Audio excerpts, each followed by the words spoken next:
कहानी हो जाती है। खैर, इससे इतर आज हम लोग इस सभागार में जिस कार्यक्रम के बाबत आए हैं उसके मुख्य अतिथि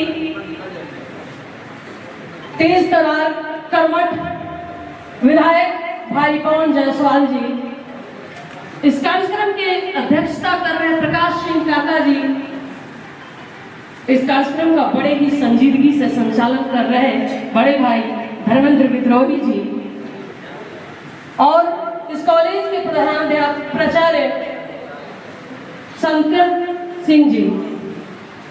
मैं एक बात के लिए पहले ही हाथ जोड़कर माफी मांगना चाहती हूँ कि समय की भी अपनी सीमा है और मैं तमाम लोगों का नाम नहीं ले पाऊंगी। समय का अभाव है, भाव का अभाव नहीं है।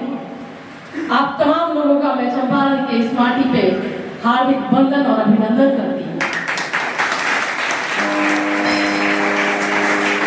आज का ये दिन विजयोत्सव दिवस, कुंवर सिंह,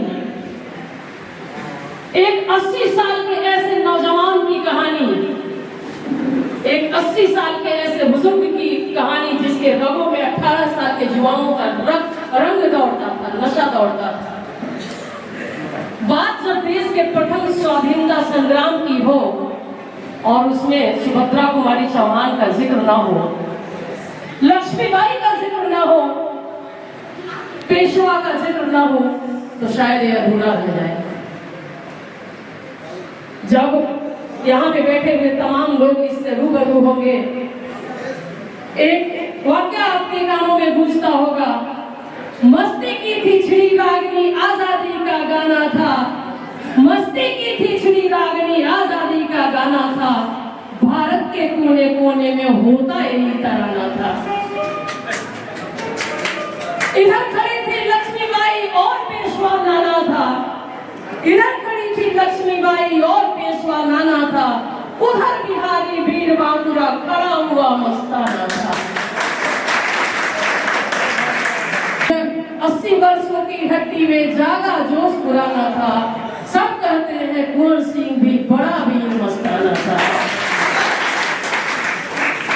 भले ही भारतीय इतिहासकारों ने बहादुर शाह जफर को क्रांति का केंद्र माना हो, लेकिन मैं बताती चलूं कि जब सन 57 में मेरठ, दिल्ली समेत भारत का हर कोना क्रांति की चिंगारियों से गूंज रहा था, उस वक्त इस बूढ़े 80 साल के बूढ़े नौजवान, जिस उम्र में लोग तिल तिल कर मौत का इंतजार करता है, जिस उम्र में लोग बिस्तर पर होता है, जिस उम्र में लोग वानप्रस्थ अवस्था को प्राप्त करना चाहता है, उस उम्र में इन्होंने ऐसा अभूतपूर्व अदम्य साहस का परिचय दिया जो शायद आने वाली सदी तक अपने आप में मिसाल बनकर रहेगा।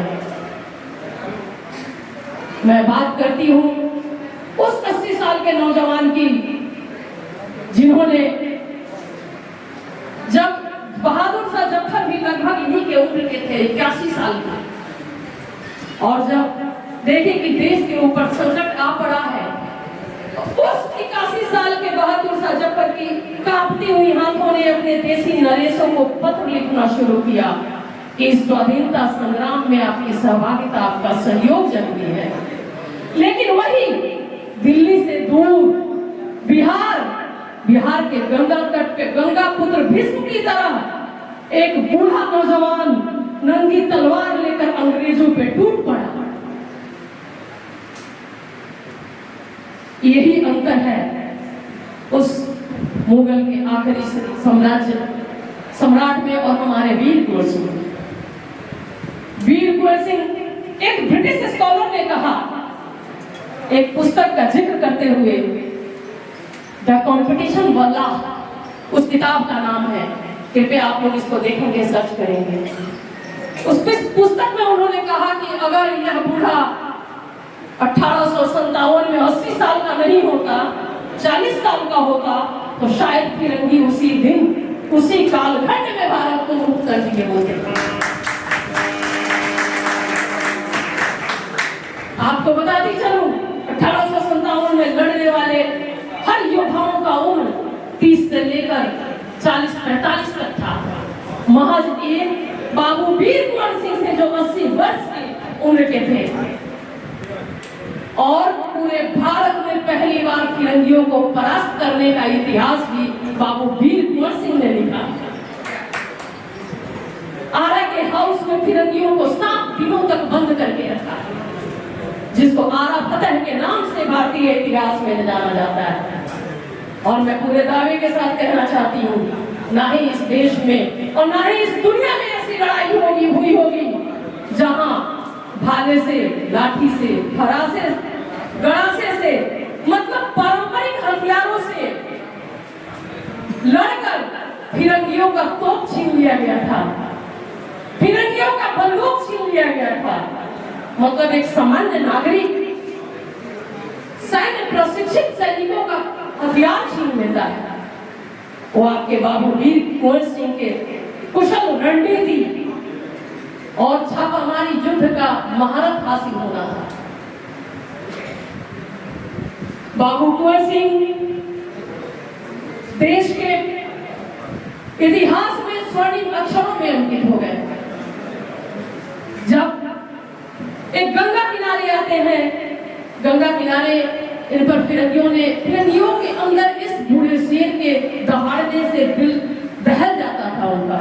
इनके घोड़े की टाप से, घोड़े की हिलनाहट से अंग्रेजी सल्तनत की चूल्हे हिल जाती थी और वो कभी भी इनको जिंदा रहने नहीं देना चाहता था। जब वो गंगा किनारे आते हैं शिवपुरी घाट पर, वहां पे इनके ऊपर गोलियों से प्रहार कर दिया जाता है और एक हाथ इनका जख्मी हो जाता है। इन्होंने दाई हाथ से तलवार लिया और बाई हाथ को काटकर मां गंगा को समर्पित कर दिया।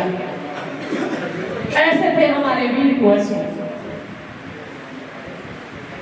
समर्पित करने के बाद भी अपने किला जगदीशपुर में आते हैं और जगदीशपुर में आने के बाद जगदीशपुर के किले पे जो यूनियन जैक का झंडा फहरा रहा होता है उसे उखाड़ कर जमीन पर फेंक देते हैं और उसके बदले उस पे केसरिया फहराते हैं।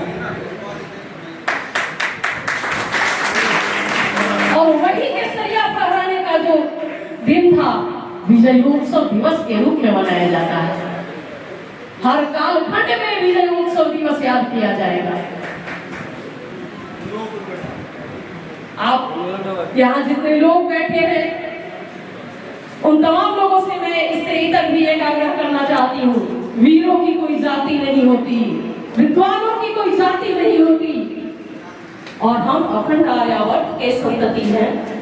हमको बटना नहीं है, हमको अपने पुरखों के पद चिन्ह पे चलना है।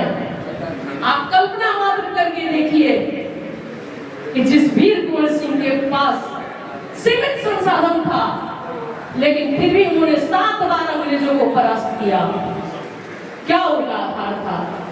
जन समर्थन,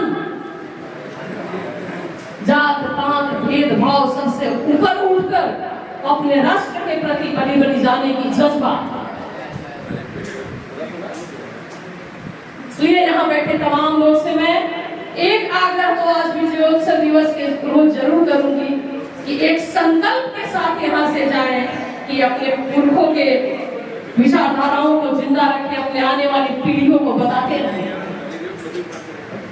इसी क्रम में किसी ने ठीक ही कहा है, वैसे राणा प्रताप को नोट करके कहा गया है लेकिन वो प्रासंगिक हमारे हर वीरों के लिए है।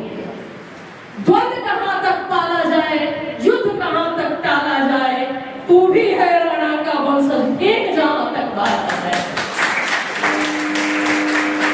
दोनों तरफ लिखा हो भारत, दोनों तरफ लिखा हो भारत, सिक्का वही उछाला जाए। मैं यहाँ राणा का मतलब सिर्फ राजपूतों की बात नहीं है, हम तमाम भारतवासियों की बात करते हैं, हम अखंड आर्यावर्त की बात करते हैं। हम राणा के वंशज हैं, हम भाभा के वंशज हैं, हम कुंवर सिंह के वंशज हैं। हमको बटने की जरूरत नहीं है। इस तरह से मैं अपने वाणी को विराम देना चाहूंगी क्योंकि हमारे पास बहुत वक्ता लोग हैं जिनको सुनूंगी और उनसे भी ज्ञान हासिल करने का है। और यहाँ बैठे हुए तमाम लोगों से मैं 2 लाइन कोट करके अपने वाणी को विराम दूंगी। मुझे विश्वास निज वाणी का है राजपूत कुल प्राणी का, है राजपूत कुल प्राणी का। वो झुक सकता है वीर नहीं, वो झुक सकता है वीर नहीं, यदि दूध पिया छत्राणी का।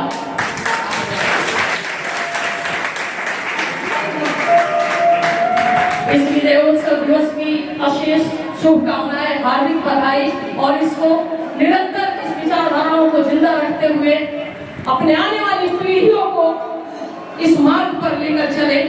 इन्हीं कामनाओं के साथ और इस संकल्प के साथ मैं अपने वाणी को विराम देती हूँ। धन्यवाद।